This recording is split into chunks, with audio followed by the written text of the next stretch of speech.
How she got to that point was being completely and utterly delusional. The new year should be the time for you to actually put your plans into fruition and start doing those new routines that you've set, not to practice, for you to become a pro. I created a scoreboard out of 10 for different sectors of my life. All of the sectors that highlight and surround my life, I rated out of 10, and boy, I was shocked at the results.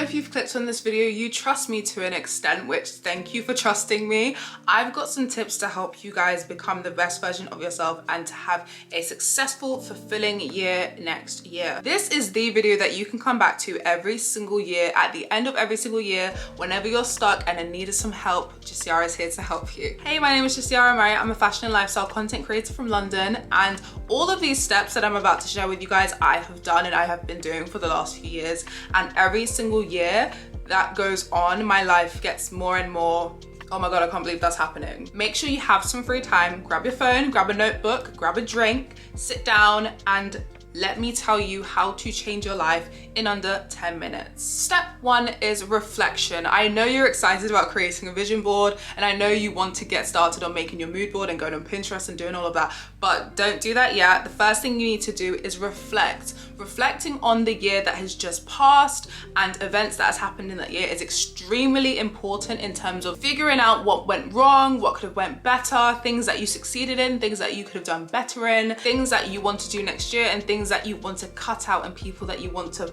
chuck to the side. So I do this by creating a little scoreboard. It's funny because I saw someone do this on TikTok and I thought that was a ridiculous idea until I'd done it myself. I created a scoreboard out of 10 for different sectors of my life. So love, relationships, friends and family, networking, business, work, self-care, all of the sectors that highlight and surround my life, I rated out of 10, and boy, I was shocked at the results. Like I said, by doing this, it just really helps you get to the bottom of what could have went better, what things you can work on. For example, for me, the lowest, I will share my results with you guys because I want to be honest with you. I think my lowest results was in like networking and social life. That was extremely low because I don't go out. I'm a full-time mum and I work from home. Therefore, my social life has kind of gone like that, and that's okay. But next year, I really want to make it a point and account to myself to get out there more and to socialize with people. And then on the flip side, my career and finances and parenting sector has been like 8, 9s out of 10 because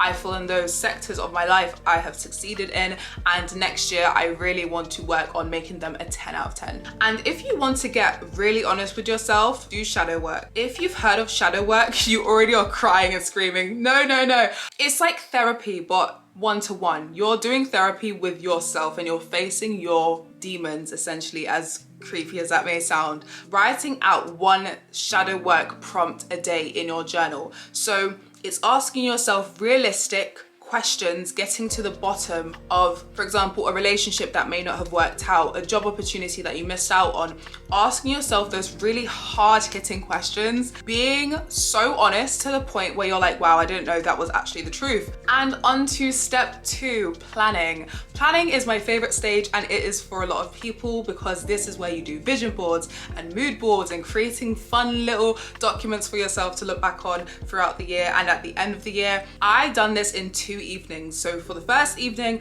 I sat down, I browsed the internet on Pinterest, and I picked some images of things that reflected on what I want to achieve next year. The second evening, I spent answering some questions I asked myself the night before. So grab yourself a hot chocolate, grab yourself a glass of wine, whatever you're into, sit down and get your laptop out, get your phone out, your iPad, whatever it may be, and go onto Pinterest. Pinterest is, I love Pinterest. Just as much as I love YouTube, I promise. But Pinterest is amazing for finding images that can help you be inspired and that can help you build your vision board and mood board. I'm on Pinterest like 5 times a day minimum. So before I actually made my vision boards, I divided up my vision boards into 3. So I put it in business and work, personal and self, and family, relationships. Those 3 sectors of my life are the most important and the biggest to me, so make sure it's personal to you. Okay, so once I divided up my vision boards and my mood boards, I looked back on step number 1 at my prompts. This is why I say it's so important to ask yourself questions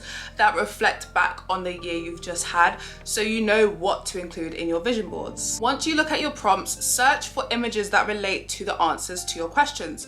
For example, if you ask yourself, what is one habit that you want to take into the new year? And you say, I want to be more healthy, I want to do Pilates, then find some nice images of people doing Pilates or someone going for a run or going to the gym. And I want you to remember to have fun doing this. It's supposed to be a fun task. It's not supposed to feel like homework unless you want it to be. If you are a visual person like me, print off your vision boards. Put it somewhere where you can see it every day, whether that's on your vanity, the back of your door, on your wall, or make it your wallpaper like I did, so I can see it every day, so I remember what my goals are and so I can work harder each day. And then finally, after I create my vision boards, I then sit down, look at all my vision boards, and I ask myself 20 questions, just reflecting back on the year that I've just had and on the year that I want to have. For example, one of the questions I asked myself was, what is one thing that you're no longer going to tolerate? I asked myself this question because I found myself over the last year tolerating so much that I wouldn't usually tolerate, just because I didn't want to disappoint anyone, didn't want to hurt anyone's feelings, I didn't want to miss out on an opportunity. That's why I asked myself, what aren't you going to tolerate anymore? What are things that you're going to change in your behavior towards people, whether that is not working on the weekend, stopping communication at X time, or whatever it may be. And like I said, asking yourself questions and being honest with yourself with the answers is so essential in making the next year as amazing as it can be. But asking yourself some questions, it doesn't have to be 20, it can be 5 big questions that you want to ask yourself that you know the answers to, but you just need to write it down. I feel like we speak to ourselves all the time subconsciously, so actually writing down the answers to it and seeing it in front of you, you're like, wow, you have to do something about it, you have to fix it. Step 3, prepare. What is a new year without preparation? I'm sorry, but to the people who say new year, new me, no. I used to be that girl once upon a time and she's dead. No longer doing that. You need to become the best version of yourself and the person that you want to be next year, today, now, not in the new year, not January 1st, not February 5th, not March 2024. You need to become that person now. And I say that because preparation is so important, and clearing out the things that you need to clear out before the new year is so essential to me, because as soon as it's January 1st, as soon as it's the new year, last year didn't exist. I mean, it did exist, but I'm going into the new year with a fresh mindset. Block the people that need to be blocked. You know who I'm talking about. You know, delete your notifications, clear out your spam emails, clear out your wardrobe. If you have accumulated a lot of clothes over the festive season that you no longer need, clear it out, give it to someone who will need it and who will benefit from it. And this next step is going to be a tad bit controversial, but who doesn't like a bit of controversy? I want you to remember that you are already the best version of yourself. You just need to take the steps to unlock that version of yourself. You are already her, you are already him. You just need to do the things to become that person. That means acting like that person, talking like that person, behaving like that person, picking up on certain traits that they may have. For example, if you're wanting to be a high value woman in terms of you want to be a woman of business, you want to be going on business trips, you want to be, you know, an entrepreneur, look at things that entrepreneurs do. Look at women who are in the position that you want to be in and emulate the life that they have currently. Do all of the things that your higher self would do. Because I watched a TikTok the other day, and this is what changed my perspective. I watched a TikTok a few weeks ago, and she is a very successful content creator, and she was talking about how she became who she is today and how she got to the position where she is, how she owns a private jet, how she makes X amount of money a year. And she said how she got to that point was being completely and utterly delusional. I love that word. If that version of you dresses a certain way, acts a certain way, eats in certain places, shops in certain places, has certain friends, is in a certain group of friends, is in a certain environment, you have to do it, and you have to do it now. Don't do it in the new year, do it today. Step 4 is action. The new year should be the time for you to actually put your plans into fruition and start doing those new routines that you've set, not to practice, for you to become a pro. And also, I want you to remember that when I say to be delusional in order to get what you want and in order to accumulate a certain lifestyle that you may have for yourself. I don't mean to be snobby, I don't mean to be rude or to be disrespectful or to think that you're higher than anybody else in your life. I want you to stay humble, and I want you to remember where you came from, because the most successful people always remain humble. People who become successful and forget where they came from, they never continue the success, and the success is only temporary. When I say to be delusional, I mean to accumulate the persona of that person that you want to be. For me, for example, I won't give too much away, but the woman that I want to become, she talks a certain way, she dresses a certain way, she acts a certain way, she consumes certain types of content and certain media, she reads books, she goes to certain networking events. That's the persona that I'm accumulating. That doesn't mean I'm going to become a different person. That doesn't mean I'm not going to be the same Jessiara that I am today.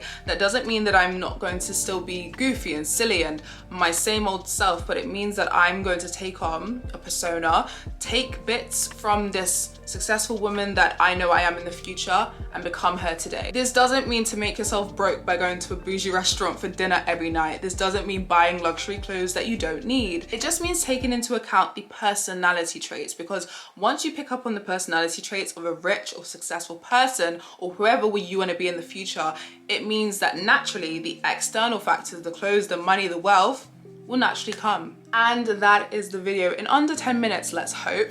Let me know if you like this video by giving this video a thumbs up, and check out the rest of my videos. I just finished Vlogmas, so if you were interested in that, go back and check it out on my channel. I would love to have you as a new subscriber and to join my little family. I can't wait to be making content for you guys in the new year. And whenever you are watching this, comment down below the year that you're watching this, because that would be really cool to see, like, people watching this in like 5 years time. That's so crazy. Anyway, thank you so much for watching. If you're interested in my content, then all my socials will be down below, and hit the subscribe button if you're feeling nice. Anyway, I love you guys so much. Happy New Year, and I will see you guys soon.